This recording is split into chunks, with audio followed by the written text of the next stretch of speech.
detalhar mais a parte de OKR, tá? Com mais calma para vocês. Como é que funciona o OKR? Tá? Ele é composto aí de duas partes. Um representa a visão e a outra representa a missão. A visão indica o quê e a missão indica o como. Né? Então, o quê? O que eu quero atingir? E o como que eu vou saber se eu estou indo para aquele caminho? O objetivo, então, ele é qualitativo, ele não é um número. Ele representa uma qualidade, algo que eu aspiro, ele é inspirador. Então, ele precisa motivar as pessoas. E ele tem que ter uma escrita impressionante, de preferência. Ele tem que estar atrelado ao propósito da empresa. E nem toda empresa tem a maturidade para ter propósito. A gente comentou lá das empresas TIL e as outras empresas. Mas muitas empresas estão no momento de ter valores. Então, ou eu conecto com valores, ou eu conecto com propósito, ou ambos, se eu tiver. Agora, se a empresa não tem nenhum dos dois, é uma empresa, aquele modelo que a gente chama de laranja, ela usa a realidade dela. Também, o objetivo também não pode soar falso, né? Tem que fazer sentido para aquela cultura. Já a missão, né, o como, ele é mensurável, eu consigo medir. E eu estou medindo, inclusive, de onde eu estou partindo e de onde eu quero chegar, e vou acompanhando essa medição. Tá? Então, ela é quantitativa e ela representa marcos numa jornada. Então, a primeira parte a gente chama de objetivo e a segunda parte a gente chama de resultado-chave. Por isso que é o OKR, tá? Objetivos e Key Results. Benefícios aí, né, do OKR. Ele, como valores, né, ele traz um alinhamento, então todo mundo alinhado com o propósito. Lembra que a gente comentou que é preciso você ver um horizonte para você poder produzir melhor? E para você ter um autogerenciamento, você tem que ter um direcionamento claro. É isso que o OKR se propõe também, né? Ele precisa trazer a transparência, ou seja, todo mundo enxergar qual é o caminho que a empresa quer trilhar, qual é o objetivo da empresa.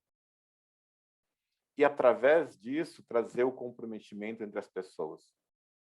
Para você ter autogerenciamento, você tem que estar comprometido. E mas também precisa estar motivado, ou seja, os seus valores precisam estar refletidos naquele objetivo. E ela tem alguns princípios, né, que é a auto-organização, ou seja, as pessoas participarem da definição e da realização dos OKRs, iterações curtas, para que eu possa verificar se eu estou indo para o caminho certo, porque o OKR ele está melhorando alguma coisa, ou seja, é um caminho que eu não trilhei ainda, é uma experimentação. O OKR traz foco, não é? Olha, o objetivo é aquele, por isso que a gente não cria vários objetivos, a gente cria de 1 a 3, preferencialmente um objetivo, porque é questão do foco. E ele traz a melhoria contínua, porque ele sempre é revisitado. Bom, vamos começar então a falar mais sobre o resultado-chave, tá bom? Bom, esse cara aqui, ó, empurrando essa pedra para cima de uma colina, ele é da mitologia grega, ele chama Sísifo. Aí tem uma frase que chama trabalho de Sísifo, que representa esforço inútil. Ele foi condenado a rolar uma pedra para cima de uma colina, e quando essa pedra chegava lá em cima, ela rolava para baixo. E ele voltava e continuava o trabalho dele para toda a eternidade. Ou seja, ele não via, né, um horizonte, ele fazia um trabalho por fazer. Certo? E aí vem a forma de eu representar que results. Quando o meu que results representa trabalho, pode ser que eu não consiga visualizar o horizonte de onde vai acabar esse trabalho, o porquê que eu estou fazendo aquele trabalho. E aqui há um momento que a gente tem que pensar o seguinte: o OKR ele evoluiu muito. Se a gente olha lá no material inicial, original do John Doerr, que foi um dos precursores, né, que aprendeu com o Groove, mas o John Doerr que levou para a Google, ele tinha os KRs deles alguns deles eram muito baseados em atividades, inclusive. Então, não é errado eu ter OKRs de atividade. Porém, existe um outro tipo que chama OKRs baseados em valor. Vou falar para vocês sobre o que é um KR de atividade e de valor. Vamos prestar atenção. Exemplos aqui de KRs de atividade. Ó, lançar a versão beta do produto. Lançamento de uma guia de monetização. Criar um novo programa de treinamento. Desenvolver uma nova campanha de geração de leads. Esses são exemplos de KRs baseados em atividade. Aí eu pergunto para vocês. Lançar a versão beta do produto, ok? Qual é a ação, macroação associada a lançar a versão beta do produto? Quando eu falo que quando eu uso um KR baseado em atividade, o KR é a própria atividade, é a própria ação, certo? Então, se eu falar, eu passo lá assim, olha, o objetivo da área é esse, né? São esses KRs da área. Gente, o grupo tem que pensar muito sobre o que tem que fazer. Se eu lançar a versão beta do produto, vocês entendem que esse é um critério de sucesso claro de que eu vou conseguir aumentar a participação do mercado? Se eu falar assim, é o mesmo objetivo, aumentar a participação do mercado, tem que criar um novo programa de treinamento. Isso indica que eu vou aumentar a participação no mercado? Se eu falo que eu vou desenvolver uma nova campanha de geração de leads, isso indica que eu vou aumentar a participação no mercado, pessoal? Isso não indica. Ele não funciona, de fato, como meta. É a coisa de rolar a pedra para cima. Eu não estou vendo o horizonte. Não é o fato de eu desenvolver uma nova campanha que indica que eu tenho sucesso no meu objetivo. Se o meu objetivo for aumentar a participação no mercado. Então, eu, de fato, não estou melhorando muita coisa através do que eu estou observando. E outra coisa, eu não dei liberdade para o time definir como vai atingir. Eu falei o como ele vai atingir. Concorda? Eu não vim com o que precisa, eu já falei como é para fazer. Vocês percebem isso? Que uma vez que eu coloco esse objetivo, se isso falhar, eu vou ter que criar outro. Não há margem aqui, certo? Ela é aquilo, lembra que a gente comentou lá atrás, né? É uma meta que não, ela está muito fechada. É aquilo que eu tenho que fazer e pronto.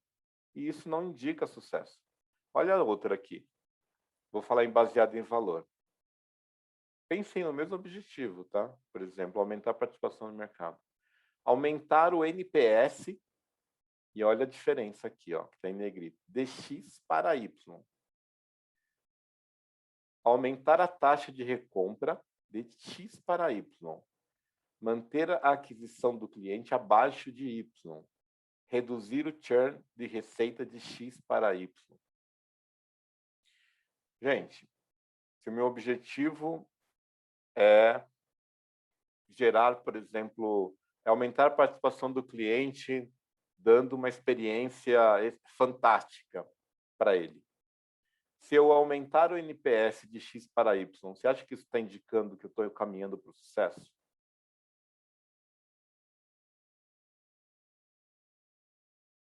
Se eu aumentar a taxa de recompra de X para Y, isso indica que eu caminho para o sucesso? Se eu manter a aquisição do cliente abaixo de Y, né, o custo de aquisição, né? Ou seja, estou gastando menos com marketing.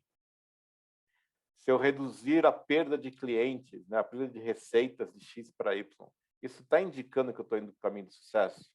Então, né, vai ter que pensar como, não está aqui. Eu não estou dando a receita, certo? Eu estou falando que eu quero. Quando eu falo aumentar a taxa de recompra, eu estou falando como? Porque eu só falo lançar a versão beta do produto. A versão beta do produto não atingiu o objetivo. Eu vou fazer o que agora? Eu vou ter que criar outro KR, não é? Concorda? Mas aqui ele fala assim, ó, é isso que você tem que atingir. Como você vai fazer? Você vai ter que experimentar. Porque é um caminho novo, é uma nova jornada. Porque o OKR, ele está melhorando alguma coisa. Ele não está fazendo o de sempre, ele está melhorando, a gente quer ir para frente aqui. E olha outro ponto, né? Característica, você vê que a gente fala de aumentar alguma coisa, manter alguma coisa, reduzir alguma coisa, e outra é mais lançar, criar, desenvolver, são ações, né? E outro ponto aqui que a gente percebe, ó, que ele tem um número, ó, de X, que é o número base, aonde eu estou, e ele está indo para o Y. Percebe? Aonde eu quero chegar. Então, eu tenho o valor atual e o valor que eu ainda não tenho, que eu quero atingir. E um outro ponto que, de preferência, é um número absoluto. Ele não é um percentual. De preferência, usem números absolutos. Porque é muito fácil falar assim, eu quero aumentar em 50%. E depois eu vou descobrir que eu não consigo nem saber quanto eu tenho hoje. Ou, às vezes, é porque 50% eu tenho um cliente, eu posso ter 1,5 cliente, né? Eu tenho de 2 para 3. É insignificante. Não é desafiador o suficiente. Então, o número absoluto, ele traz mais isso. Tá bom? OKR devem ser baseados, então, em valor. Esse é o modelo novo, né? O modelo atual. Mas eu não consigo. Ok, então, num processo de aprendizado, faça uma mescla, né? Mas esse é o objetivo, ter OKR de valor. E aí tem outros tipos de OKR, né? Outras dimensões aí, ainda falando de OKR de valor. O quão ambicioso os seus OKRs devem ser. Eu tenho lá os tiros na lua, é o primeiro, onde, por exemplo, eu dificilmente, ou quase impossível de atingir 100%. Mas se eu conseguir atingir 70%, poxa, é sucesso total, porque é praticamente possível alcançar o 100%, ou ultrapassar. E esse OKR, ele vai te tirar da zona de conforto, tá? E ele é difícil, mas não ao ponto de desanimar. Lembra da maestria, né? Que a gente estava falando, é um número, é desafiador, né? Eu trabalho no meu máximo, dentro da minha capacidade. Um tiro na lua. Isso aqui é um exemplo que o John Doerr coloca lá no TED, um TED que vocês conseguem encontrar, que ele dá o exemplo aí do Chrome. Tá? O time responsável por criar o melhor browser. Esse era o objetivo deles, criar o melhor browser, criar o melhor navegador. Naquela época, o líder absoluto, né, sei lá, 90% do mercado era a Internet Explorer. Né? A gente está falando em 2008. O Chrome foi lançado. A meta deles que foi estabelecida era atingir 20 milhões de usuários no primeiro ano.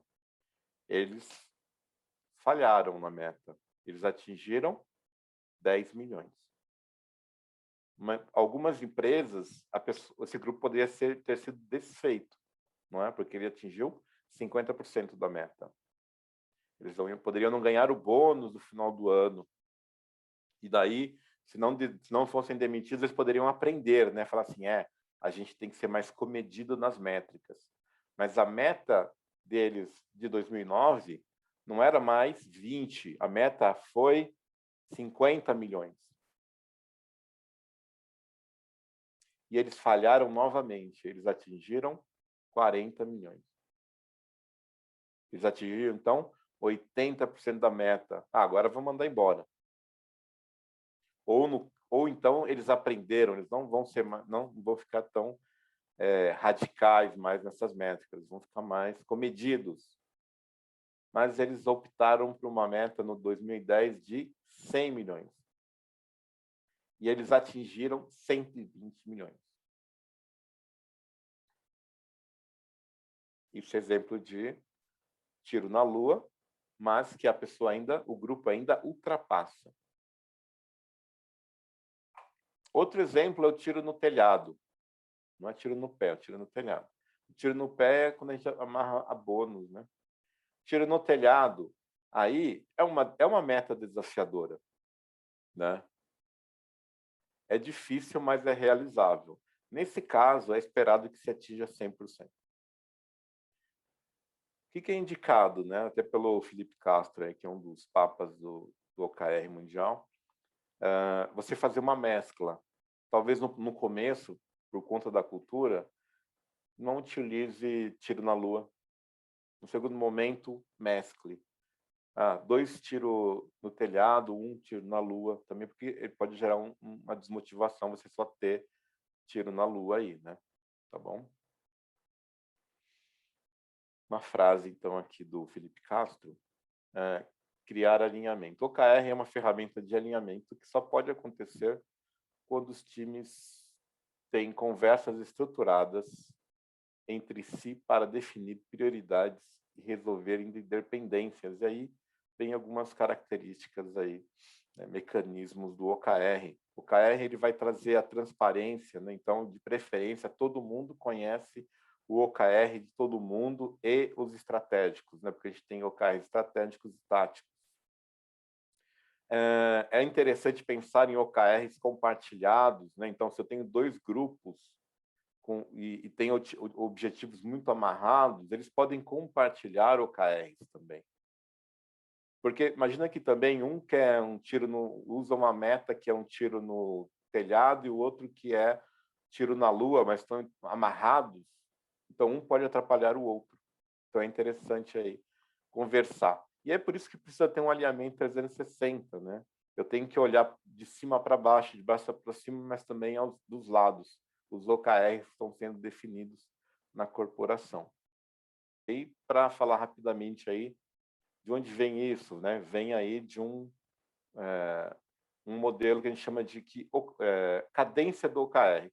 O OKR ele tem 3 cadências. Não confundir com 3 tipos de OKR, tá? Ele tem 3 cadências. As cadências elas podem ser no nível estratégico e aí normalmente anual, embora possa ser um período menor. A cadência tática, que normalmente é trimestral, e uma cadência operacional, que é semanal. Porém, nós não temos OKRs operacionais. Nós temos OKRs estratégicos e táticos. A cadência operacional é para você aferir se as ações que você está tomando estão indo no caminho que você definiu nas suas metas, entende? Então, eu defino um KR e semanalmente eu apuro essas métricas para ver se eu estou atingindo aquilo que eu esperava. Esse aqui é um ciclo comum de OKR, né? Por exemplo, o OKR estratégico entra no processo de ciclo de OKR tático, rodando aí a cada 3 meses. Eu vou ter lá, então, o planejamento desse OKR para definir esses OKRs. Eu vou verificar semanalmente os indicadores. Lembra que eu falei que eu tenho lá o número base, o meu alvo, e periodicamente eu vejo a situação que eu estou agora, né? Eu vou fazer uma revisão, a gente fazia revisões mensais, olhando os números para ver se estou no caminho. Passou o ciclo, faço uma retrospectiva para ver se eu tenho que ajustar alguma coisa e entro de novo aí num ciclo. Exemplos de OKRs aqui, alguns que eu fui compilando, ó. Restaurante bom de garfo, criar uma experiência do cliente incrível no nosso restaurante. E aí os KRs, né? Melhorar o NPS, aumentar a taxa de recorrência do cliente de X para Y, manter o custo de aquisição do cliente abaixo de X. Time de serviços digitais. Encantar nossos clientes, reduzir o churn de X para Y, aumentar o NPS, melhorar a média semanal de X para Y, aumentar o tráfego orgânico de X para Y, melhorar o engajamento. Universidade estratégica, aqui é um exemplo que poderia ser de um modelo de OKR. Estrategicamente, eu quero aumentar o faturamento e eu tenho um outro objetivo que é experiência online com alta satisfação do cliente. Eu faço os meus KRs, aumentar o faturamento com cursos em 40% de X para Y, aumentar a quantidade de turmas corporativas em 40% de X para Y, e no outro, atingir 100% de acessos online de X para Y e aumentar a base de seguidores digitais em 75%. E há um desdobramento, ó, não estou cascateando, estou desdobrando. Eu falo, ó, Mark, como você pode contribuir com esse, vendas com esse, marketing com esse, TI com esse. E aí eles vão para casa e eles fazem a quebra deles. Isso aqui é um exemplo só do marketing. O marketing pegou daqui e ele levou para casa o objetivo, aumentar o faturamento e aumentar nossa base de seguidores. Veja que já é um pouco diferente. Ó, aumentar o faturamento. Então, aumentar a oferta de cursos de 50% de X para Y. Percebe que é diferente, porque é o que ele pode contribuir. Aumentar a quantidade de inscritos em 40% de X para Y. Aumentar o número de inscritos no canal do YouTube em 100% de X para Y. Veja que já vai mudando. Aumentar a quantidade de seguidores nas redes sociais, 50% de X para Y. Percebe que é o que ele percebe e a forma que ele entende que pode contribuir. Não é cascateado, é desdobrado. A partir daqui, ele vai definir as ações que ele vai tomar para que são experimentações, certo? Porque ele não sabe, ele só sabe se está indo para o caminho ou não depois que ele realiza e mede. E aí está a diferença de um OKR baseado em valor e um baseado em ação. Se eu ponho, né, a ação, eu não tenho manobra, né? Eu faço aquilo e pronto. Aqui não, eu tenho que definir como eu vou reagir. E aqui mostra a questão que ele não é cascateado, né? E que ele tem essa visão 360 graus e é desdobrado. Houve uma definição estratégica de OKR, mas há um feedback, né, definido como vai ser implementado e quais são. E esse aqui é um modelo típico de medir, bem simples, né? Eu tenho lá o meu objetivo, eu tenho os meus KRs, eu tenho o valor base, que é o X lá, o valor alvo, que é o Y, uma data de medição, de preferência semanal, né? Quanto que está naquela data e qual é o progresso, fazendo a continha aqui.